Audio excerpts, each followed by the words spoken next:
Okay, can everyone see my screen? Awesome. Welcome everyone to our next meeting here. Goodness, I don't know if it's our third meeting or second meeting. I've lost count. But here in the winter quarter, thank you everyone for coming. Today we do have two lovely guest speakers. Let's see. Excuse me. Excuse me, Kate and Lauren. Thank you so much for joining us. If you guys could introduce yourselves, starting with Kate. Yeah. So hi, everyone. My name's Kate, and I am a junior interior designer at a very small company in Truckee, California, so near Lake Tahoe. And I graduated in spring 2021, which I can't believe it's almost been a year. So yeah. Awesome. Lauren? Hi, everybody. I'm Lauren. I graduated design and psych in December 2020.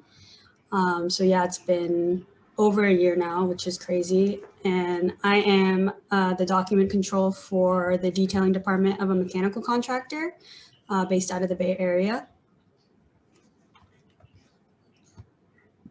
Awesome. That's fabulous. And really interesting. I'm excited to learn more about what that exactly means. I believe, Kate, you have some slides to share? Yeah, I do. Just to check, Lauren, do you have slides? If not, that's okay. Yes, I do. I threw some together at the last second. Thanks so much for doing that. Kate, if you wanted to start us off.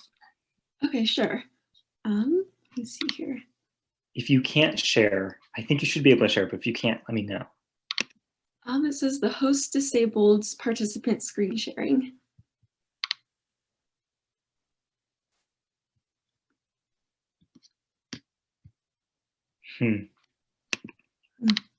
The world of Zoom. Man, no kidding. I'm on my back today, so I don't know how to change that immediately. I'm very sorry about that. You can just make her the host for a bit. Yeah, that's what I'm going to do. So I'll just stop sharing for now and make you the host. Go ahead and try now. All right, awesome. Cool, I have the power. All right. So can you guys see this and hear me okay? Hopefully you can. I went through an entire Zoom presentation one time and no one told me that they could not see what I was talking about. So, you know, if anyone encounters that problem, just feel free to unmute and just be like, Kate, we can't see anything you're talking about, and I'll start over. But hello, thank you guys for being here. It's awesome to be back in an ASID meeting. It's great that you guys are still doing these little fireside chats, and you know, I love kind of reconnecting with friends like Lauren and being back in the club to see what you all have been doing. So thanks for kind of inviting us back. So tonight, I just want to kind of briefly go over a quick introduction, get into the meat and bones of what I do at my job, kind of talk to you about a few insights or key takeaways that I've been learning for the past 6 months, and then have a little bit of time for a Q&A session. So let's get started. Like I said, my name is Kate Hirschfelt. My pronouns are she, her, hers. I graduated in spring of 2021, and I did both graphic design and architecture. I took a majority of my design classes with Professor Mark Kessler, Matthew Lekulik, and Joe Pierre. So I went really hard on the whole interior design and architecture road. I had a lot of fun in those classes.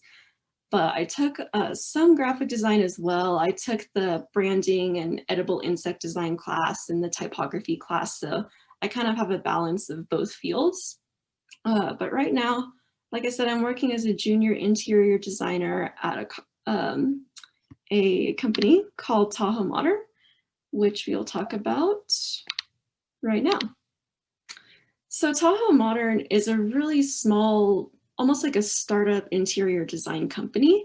It's literally us. This is the 4 people that work there. So my 2 employers, the co-founders, myself and my coworker. And the whole goal of Tahoe Modern is to help second homeowners who are moving into the Truckee Tahoe area bring these kind of old school cabins and, you know, log style homes back into the 21st century. So keeping the cozy kind of mountain-like aesthetic, but updating that look, because a lot of people, they want to be able to have a mountain retreat, but they don't want it to feel like, you know, kind of a cliche, you know, plaids and dark heavy woods and like taxidermy bears everywhere. People are sort of getting into this new phase of interior home design, which is kind of where we come in. So a little bit about our company culture. Like I said, we are small. When people talk about a small company, before I used to think, okay, well, maybe there's like 8 to 10 people. So if that's what you think of as small, we're minuscule. The company started up about 2 years ago, so it's very, very new. The business structure is like Silicon Valley meets the mountains. So it's online, it's fast paced, we're ordering furniture, we're meeting clients, we're trying to deliver all of these different things to them and just get them set up with a nice new home. So 80% of the work is in person, 20% remote, I would say.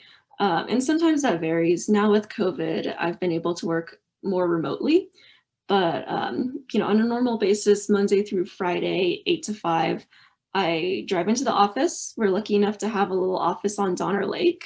I have my own desk and I have a computer set up. So a majority of the work is behind a computer. I'm drafting, I'm rendering, I'm reading emails. The other part of kind of in-person work for me is actually visiting clients' homes. So we'll do what's called a walkthrough, which I'll talk about a little bit more in depth later. So the scope of work, mostly we're doing furniture and accessories. People are really like jazzed with all of the sectionals and sofas and chairs and coffee tables that the company offers to them. So a large majority of the business is furniture focused. We're moving into some light interior design, so finishes and materials. Unfortunately, we just don't have the bandwidth to be like a large architectural firm. We're not touching any of the structural things. We're not moving walls or doors or windows. And so going a little bit deeper into that, we have 2 job types.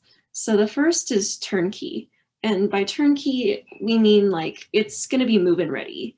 If you were to buy a home in this area and you have kind of the shell structure, we come in and we help measure the space and select coffee tables and sofas and chairs that will align with what the client wants and what will fit the space. And so that also comes with 2D drawings. And then on the flip side, we have refreshes, which are more interior design focused. That involves more renderings, a lot of finishes and material selection. So in this example, for that, we would be looking at the material of stone on this fireplace, the exact wood stain of this beam. And then the turnkey would be, okay, what kind of rug, what type of coffee table, do we want this rounded sofa versus sectional, that kind of thing. So this is kind of what my days are like made up of. This was lifted from a Google Slides template, so I don't actually calculate all my hours to be a nice little pie chart, but you know, a majority of my time is spent on the 2D layouts. Up next is renderings. A ton of people really like to see how a space will look, and sometimes they have trouble visualizing that. So renderings have become really popular. And then kind of third and fourth are client communications and then walkthroughs. And so I've been working at this job for about 6 months. I started in June, and there have been just key skills that I've used time and time again. So if I had to condense it, it would be prioritization, communication, software versatility, organization, and storytelling.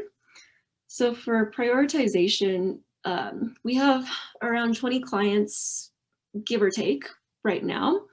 And it's really, really hard for people to split 20 clients. And a lot of the time I'm having to kind of work out which client needs my attention, you know, more or less over days, weeks, months. So kind of learning how to multitask and balance out multiple projects at once and figure out, okay, well, this person has a huge, like, you know, 7-bathroom, 5-bedroom home. I think I'm going to need to spend a lot more time on this project versus this person who has, you know, a 3-bedroom, 2-bath home. It just floats up to the top a lot faster in triage. And another thing is communication. So over the phone, I speak to a ton of vendors and a lot of like tile manufacturers and communicate with them about ordering samples. I put together presentations kind of like this. So Google Slides is very much an integral part of my work. I thought it was just a school tool, but we still use that a lot.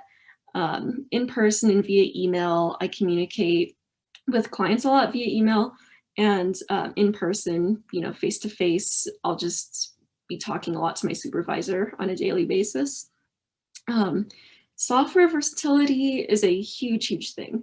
And by that, I mean, not only learning how something works, but learning how to use multiple tools and integrate them so that you can like really improve your workflow. So on a daily basis, I'm using Vectorworks to draft and 3D model. I'm throwing the 3D model into Twinmotion to render.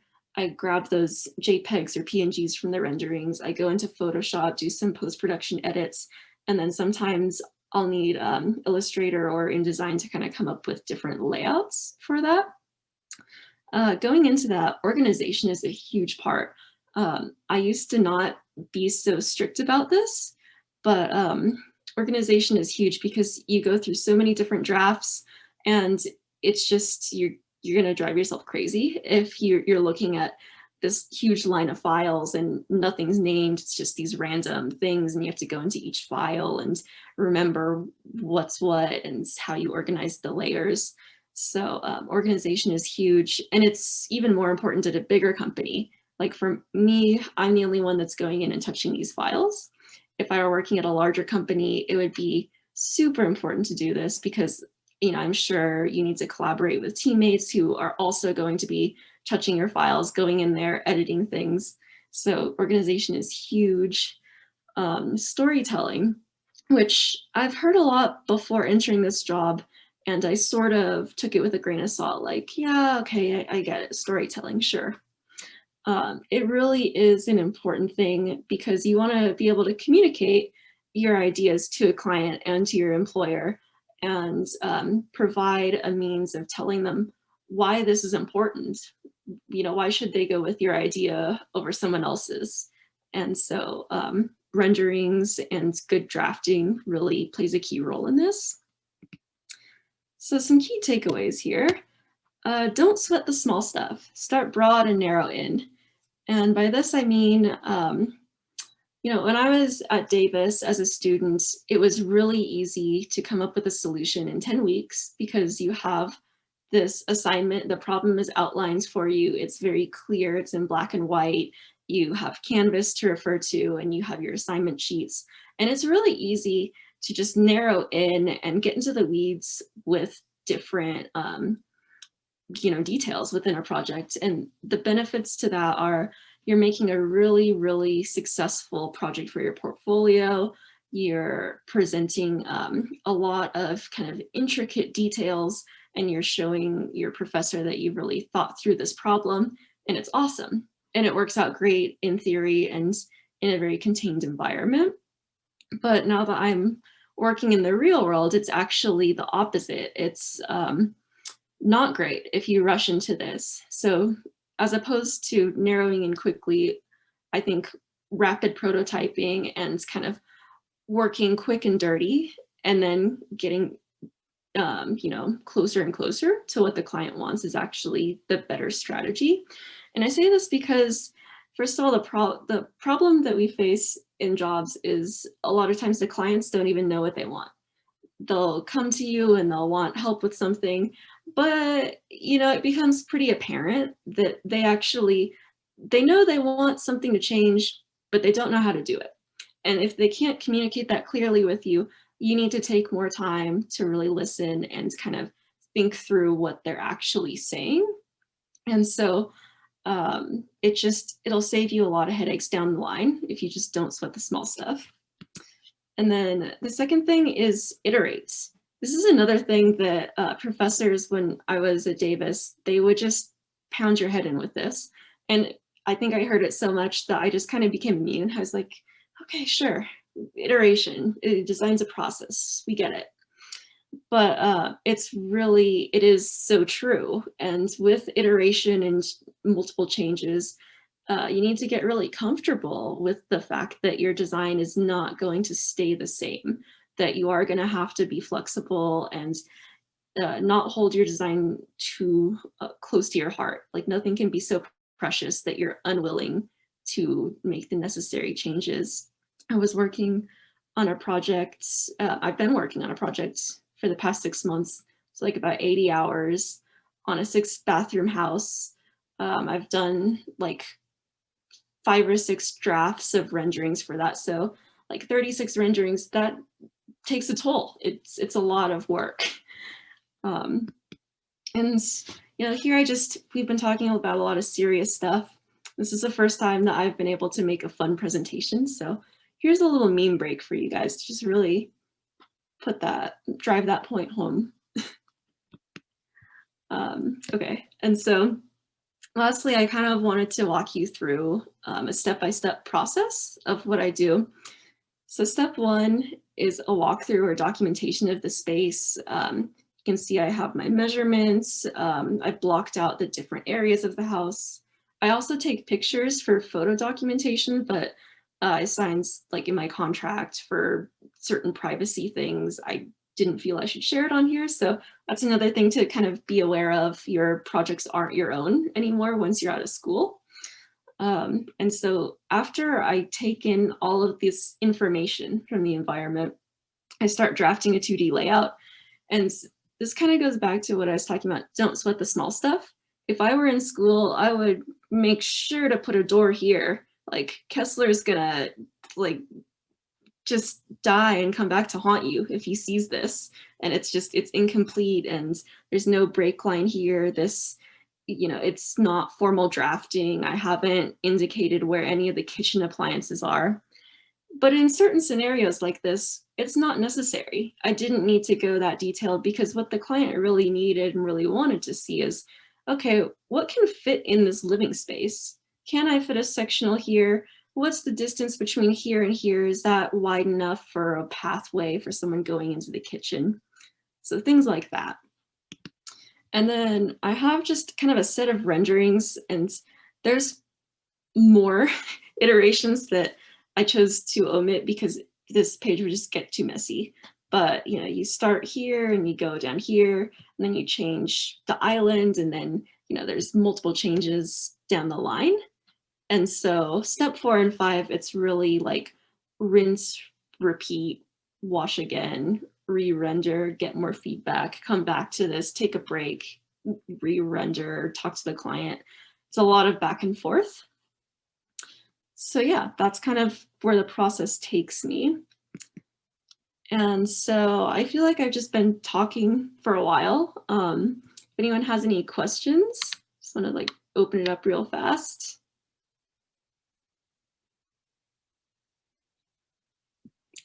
I'll jump in there real quick. First off, this is fantastic. Thank you so much. You provided us with so much information and transition from our position as students to where you're at, and that's super valuable. Thank you. You talked about storytelling being a big part, and yeah, it is something we hear about here in class, but it's something that's easy to be, to get tired of and not listen to, but also something that I don't think is very practically discussed. I was wondering if you had any suggestions on how to maybe practice it, or any methodologies that you've found, or just tricks to kind of think in that direction. Yeah, that's actually a really great question, because it's something that we talk about being necessary, but no one actually informs you or kind of guides you on how to do that. So let me go back a few slides. Oh, no.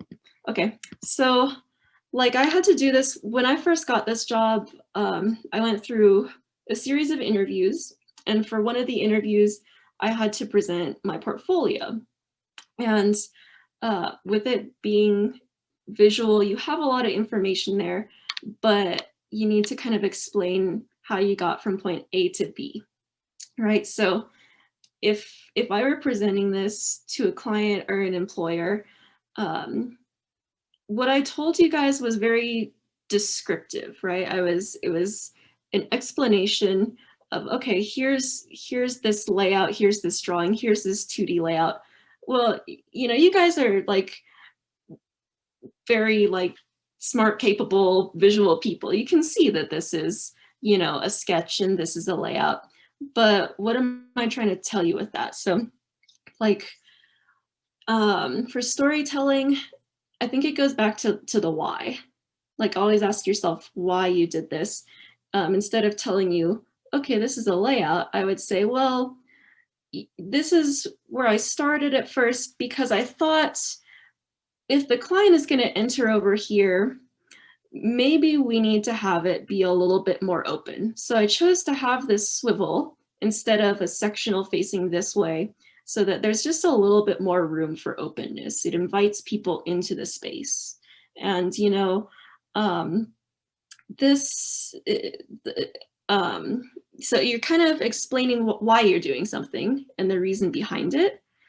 And sometimes with that description, it kind of helps you, it kind of propels you into how you got to the next stage. So this is literally how the kitchen was. 2 L's, like this weird L islands and these countertops back here.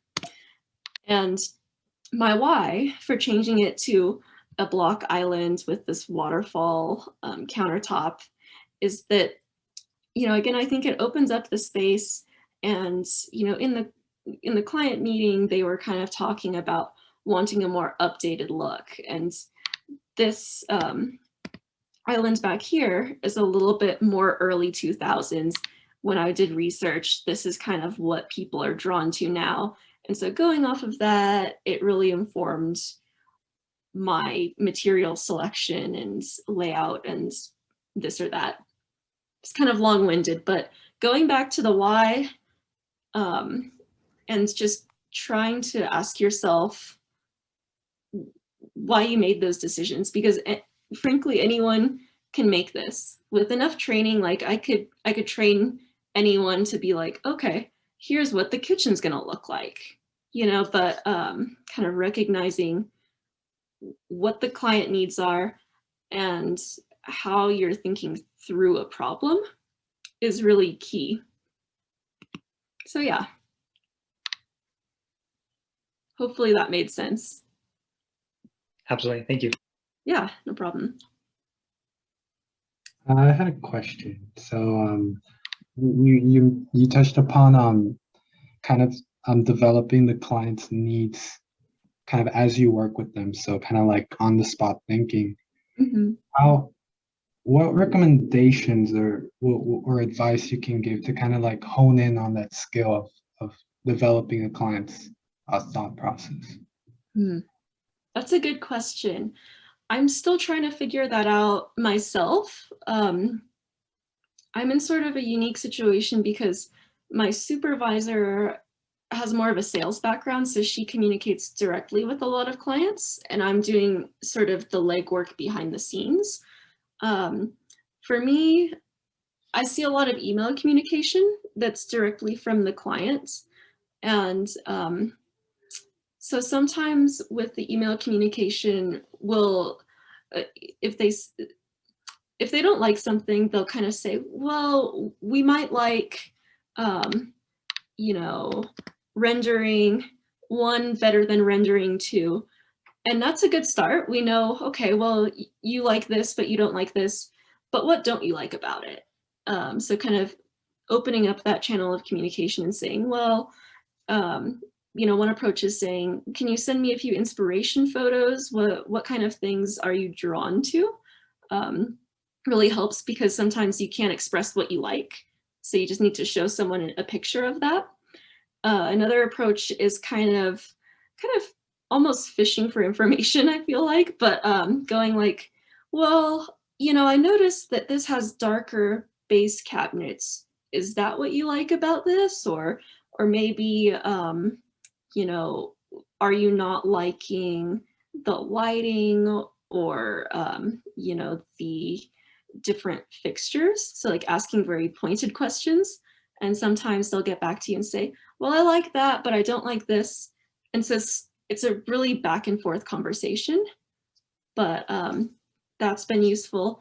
Another tool that we use, which I don't know if this is traditional with bigger firms, but we use a platform called Houzz, Houzz. So, you know, there's a commercial Houzz for anyone can use it. There's a professional platform as well. And we can select furniture off of that. We can invite a client onto this little Houzz dashboard almost, and they can view the pieces that we've selected for them. They can make comments, they can accept or decline a selection. So having almost a virtual third-party resource really helps in that way.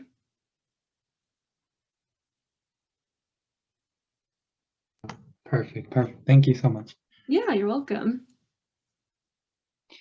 We're running up on almost 7:35, so unless someone has a very, very quick question, I think we will move on. Does anyone have a very, very brief question? No? I was just really curious about your experience with Vectorworks and stuff like that, because I'm a 3rd year and I feel like I'm taking 150 right now, and we're just starting to get, like, I know a bit of Vectorworks, but we're really starting to get into Vectorworks and Twinmotion. Did you feel like your experience at Davis was enough to get you, like, I don't know how to put this, like, did you feel like those, you know, Design 150, 134B and 180 were enough to be like proficient in Vectorworks, or did you have to do a lot of outside like work? Sorry if that doesn't make sense. No, it totally does. And that's a great question. So I feel just like very strongly proficient in Vectorworks. I took, you know, the 150 series with Joe and 180 and 134A and all those things. So I feel very comfortable in it. It's second nature because I use it a lot. And I feel like UC Davis, those courses did thoroughly prepare me. But I want to say, you should, if you want to get really serious about architecture, and that involves, you know, pursuing a master's after you guys graduate from Davis so that you can get the accreditation. Revit is actually the gold standard in industry. I don't know if Lauren uses that. I tried to teach myself a little bit of that. It's kind of the industry standard. I would actually encourage you guys to kind of move away from Vectorworks because I think a lot of professionals are actually using Revit right now. I'm getting away with Vectorworks because I work at a small business. It's interior design. It's not architecture focused. I can sort of write the rules as I want because I'm their first like interior design person. But yeah, Vectorworks is great. I recommend looking into Revit if you want to continue on. Thank you so much. Yeah, that's what I thought. I figured like Revit's the main one, but unfortunately they don't teach it here. So, but yeah, maybe after. Yeah. Matthew Leckwick is a really good resource. He uses it in his profession. So if you want to like reach out to him, he's great. Thank you. Yeah.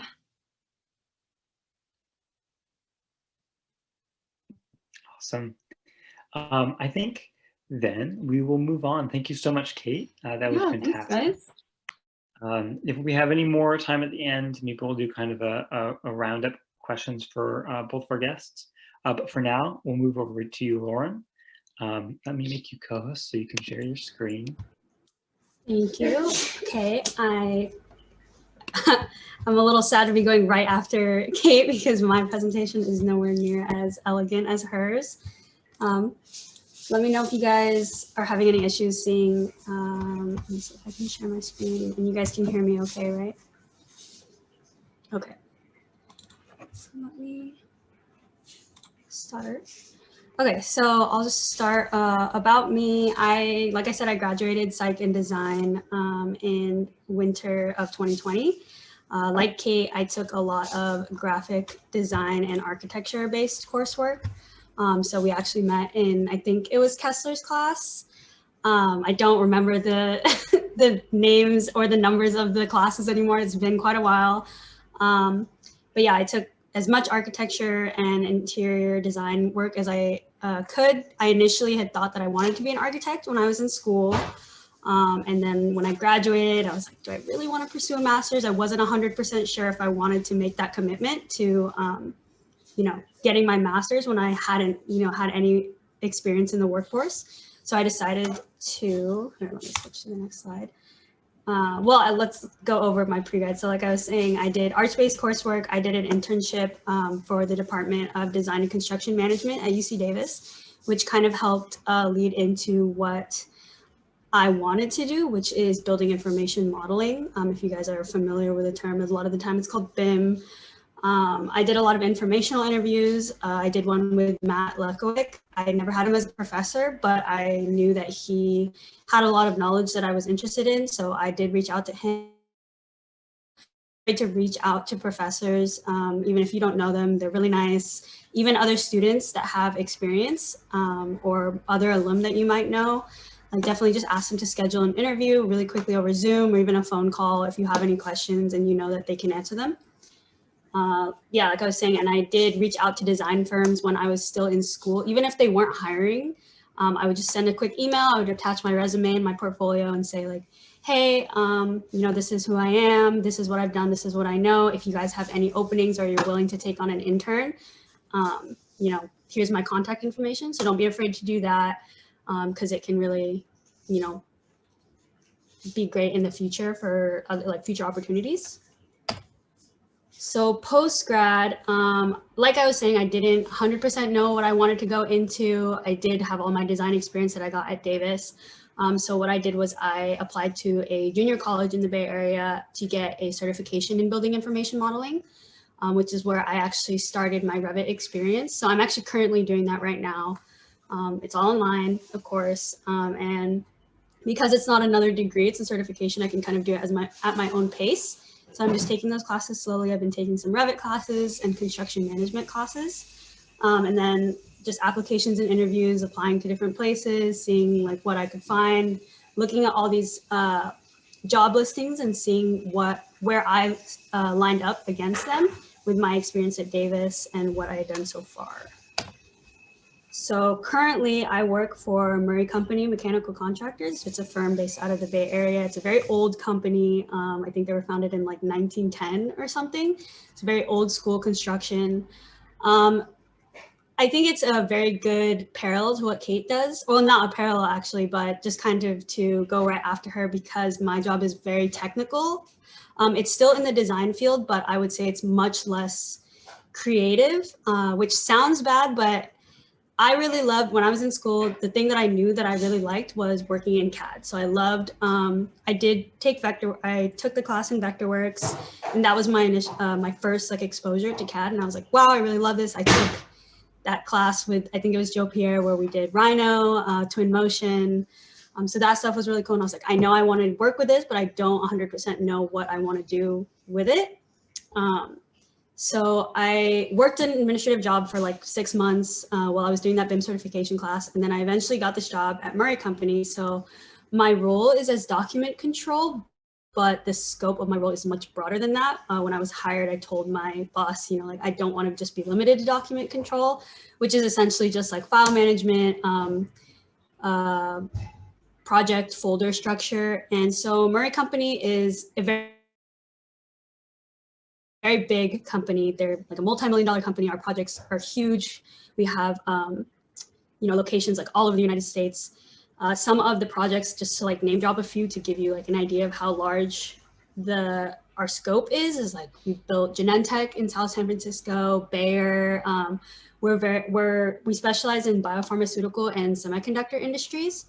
So Murray Company is a mechanical subcontractor. So what we do is we work with other subcontractors and a general contractor who is usually, hired by the architect and the owner for a project. So say like somebody is like, I want to update this hospital, this massive hospital in San Francisco. We want to build it from the ground up. So what Murray would do is, since we're only in the mechanical scope, is we would bid on, so what we do is HVAC, which is sheet metal, we do plumbing, process piping, and mechanical piping. So we would bid on those trades, and then the general contractor and the owner would pick different subcontractors to do the work. And then they would all come together using BIM coordination to eventually build the project from the ground up. So it is very technical. We use a ton of software. There's not so much creative in the sense that you can kind of do whatever you want and iterate and like draft whatever you want. So we do a lot of, everything that we do is prefabrication to field. So we'll start with, we have engineers and we have designers. So we have to go by what the engineer says. We have to go by what the owner wants and the architect says. So I do a lot of work in, it's very, very Autodesk heavy. So I do a ton of work in AutoCAD, Revit, and Navisworks, which is where I got my first exposure, which I'm super grateful for. My company gave me a license, so I'm able to use those softwares like as much as I want. I do use them every day. The types of drawings that we do are shop drawings, spools, Trimble, and hanger. So the picture here is kind of a example of what process piping looks like. So process piping is kind of a specific trade that you would see in biopharmaceutical industries, things like hospitals, places like Genentech, where they need very specialized piping because they're working with a lot of, specialty gases. They're working with really high pressure gas, other types of liquids that you wouldn't normally see in like a residential building, like a house. You pretty much just have like hot and cold water. But in companies like these, you're working with O2, you're working with nitrogen, you're working with like heating hot water return. It's huge. There's so many different types of piping that you need. So I'm still learning, but I found it really interesting because I have always been more interested in like the technical side of design. So I found that this really worked for me. This here is an example of what a shop drawing would look like for our company. So you would see like different layouts from the architect. We would combine drawings from all the different trades. So BIM coordination, we would get drawings from architecture, structural, we get it from electrical, mechanical, what else is there? There's tons, fire protection, all these different trades come together and combine their drawings. And that's kind of what BIM coordination is. So you have meetings and then you'll kind of look at everything and see, well, where are we going to put our piping, because structural is here. So now we need to figure out where our piping is going to go to avoid clashing with structural or avoid clashing with architectural, or, so that we're not running through an electrical conduit. And given the scope and size of these projects, they can run like 10 years. They're multi-million-dollar projects. They're huge. So as you probably think, it takes forever. There's tons of things like RFIs, like the owner will say, hey, I initially said that I wanted this wall here, or I wanted this room to be this size, but now I changed my mind and I want it to be this size. Well, that affects every single trade. So then architecture has to change, structural has to change, and then it goes all the way down through each different trade.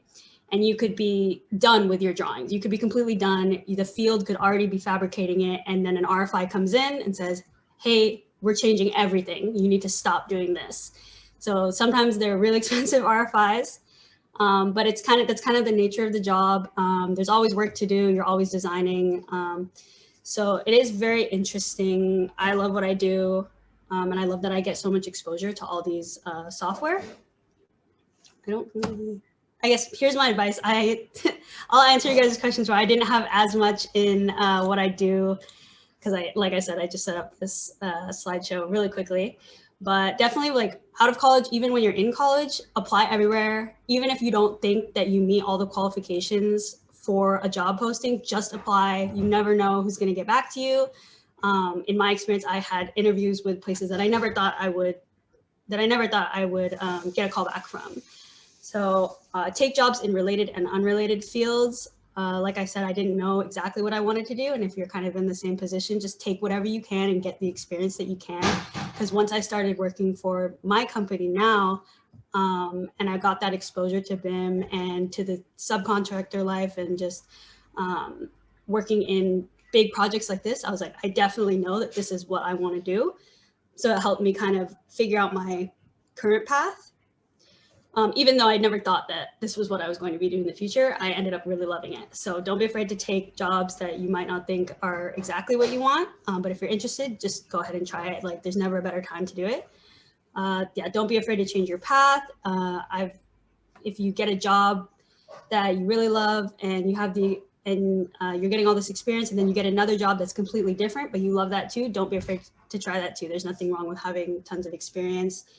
Always ask questions, especially in my job. You don't want to kind of just like make assumptions, because it could end up being really expensive if you make a mistake. Like, for example, if somebody doesn't ask, what size this piping should be, and then they send it out to the fabrication shop, and the fabrication shop makes it, and then they send it out to the field, and then it doesn't fit when they're putting it together, that can be, $1 million mistake.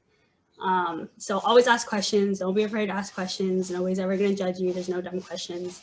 And then my last advice is definitely know your worth. I recently had an interview where the person interviewing me kind of started off the interview a little bit like, it seemed like she was very hesitant to even speak to me, as if she didn't think that I was like qualified for the job, partially because I'm fresh out of college, pretty young. But by the end of the interview, it was pretty clear that I had all the experience that she was looking for. So definitely know your worth. Don't underestimate yourself.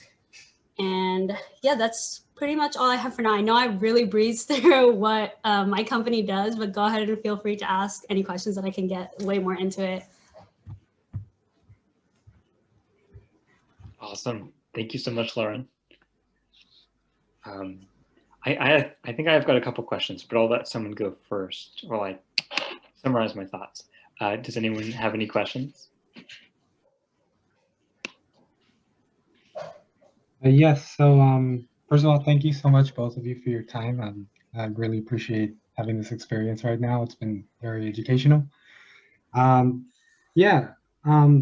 What's a challenging project that you've been a part of? And can you kind of like talk about that? Yeah. Oh yeah. I mean, all of our projects are like, given that they're so massive, most of them are really challenging. There's one, I'm not going to say exactly what it is, obviously, for privacy purposes, but there is a project that we have right now that is a courthouse, so it's a government job. Luckily, it's a government job, because that means their pockets are really deep so that they can afford all these RFIs that they've been giving us. It's a 17-floor building. It's actually a design, engineering, and a demo. So we're going to be demolishing the existing building and building a new one from the ground up. 17 floors, just tons of RFIs. So right now, I think we're on like the 3rd floor, but they're still giving RFIs for, luckily we've already laid the underground, so they can't make any more changes or else it's going to be really expensive. But they're still giving out RFIs for the garage level, for the ground floor level, the 2nd floor. So that means that even though we've done our work as far as we can up until like this 15th floor, when they give RFIs for the lower levels, that means everything above it changes. So that means we have to go through all these drawings, change all of them. And that's not only for our trade, that's for every single trade. So even if the owner says, hey, I want to change this wall, and we change our piping, all of a sudden we're clashing with structural or we're clashing with electrical, and then either we have to move or they have to move, and it just becomes a whole mess. So that's kind of the biggest issue. Like I was saying, I think I kind of breezed over some of our drawings. There's shop drawings, which is kind of what this looks like, which is like a floor plan or RCP layout, which I'm sure you guys are kind of familiar with. Then there's spool drawings, which you would probably see more in like the subcontractors, which are more like isometric drawings that we use for, we have a fabrication shop. So my company builds our own parts for piping, not all of it, but a lot of them we need to make specialized parts. So they're little small isometrics. You might have just like one piece of pipe, and that's a spool drawing, and that goes to the fabrication field with very specific dimensioning, and they build it based on that spool drawing. There's Trimble drawings, which are pretty similar to shop drawings, but they're for the survey points. So they go out before the project is being built, so that they know exactly where to place all their studs, exactly where the project is going to be built, where the building is going to go up. So those are really, really important. And then hanger drawings are pretty specific to the mechanical industry. Hangers are what you would think when you see sheet metal or ducts on the ceiling, when they're hanging from these little like wires. Those are our hanger drawings, and every single one of those has to be placed in a very specific location. Like the trades can't hit those hangers. Those are sheet metal. So it's things like that they're really, really small details, but every single detail matters. So that's kind of what makes these projects so difficult. I hope that answered your question. That was perfect. Thank you so much. You're welcome.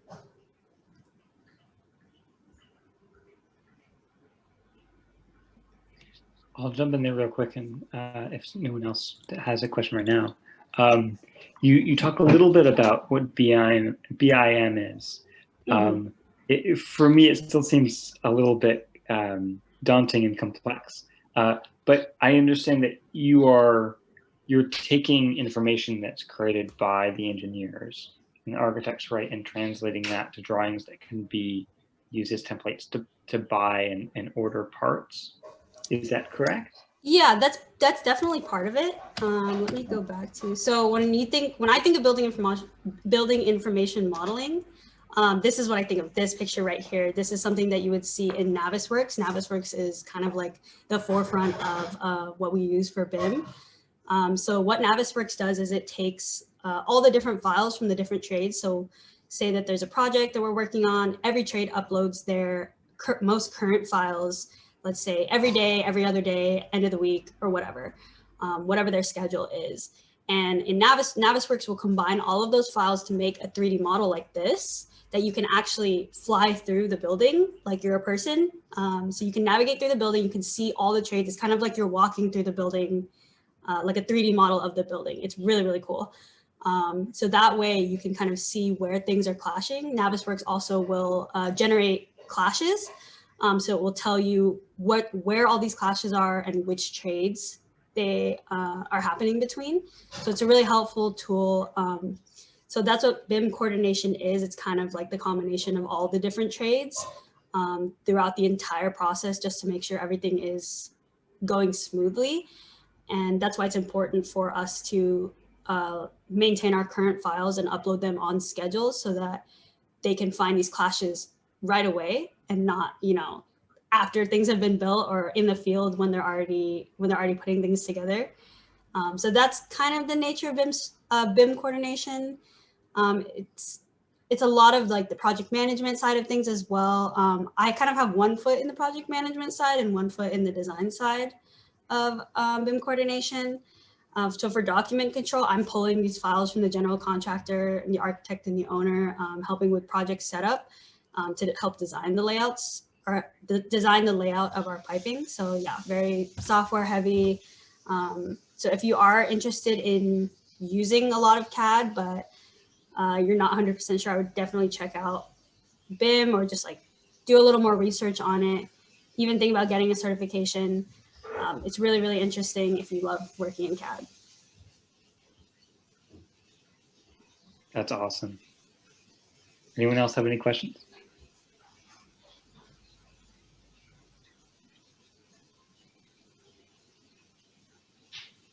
Cool. Any general questions for either of our guests?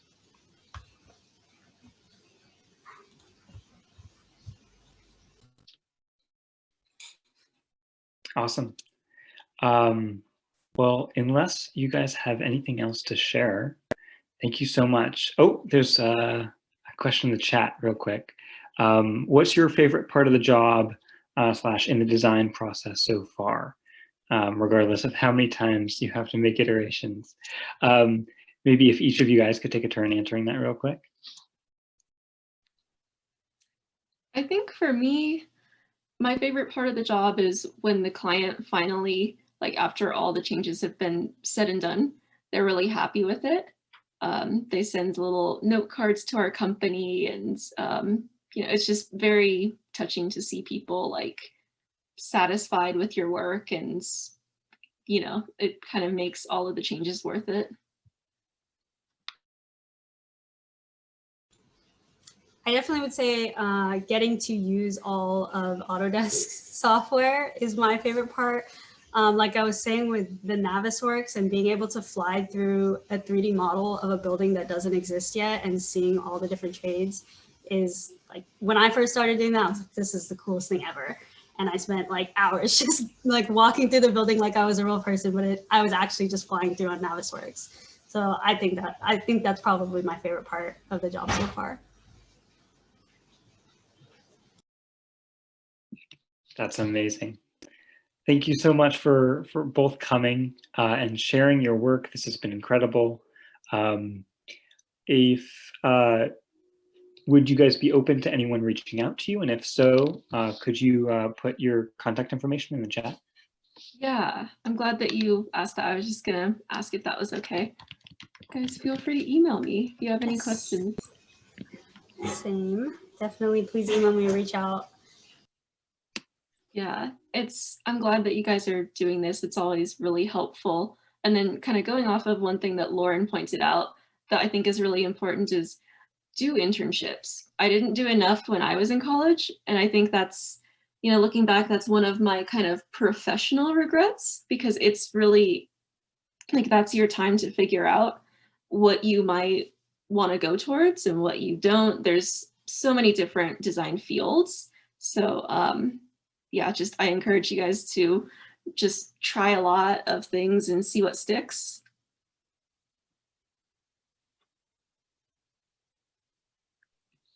Absolutely. Sweet. Well, I think that's it then.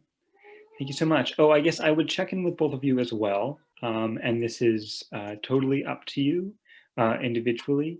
Are both of you comfortable with us recording this meeting and sharing it on YouTube? Sure. Yeah. Awesome. Sorry, I was muted, but yes. Sweet. Thank you so much. Awesome. Well, thank you again for coming. We'll be uploading this within the next week. And yeah, have a great night, everyone. Have a good one. Thank you so much. Thank you, everyone. Thanks for having us. Thank you so much. That was so helpful. Take care. Thanks.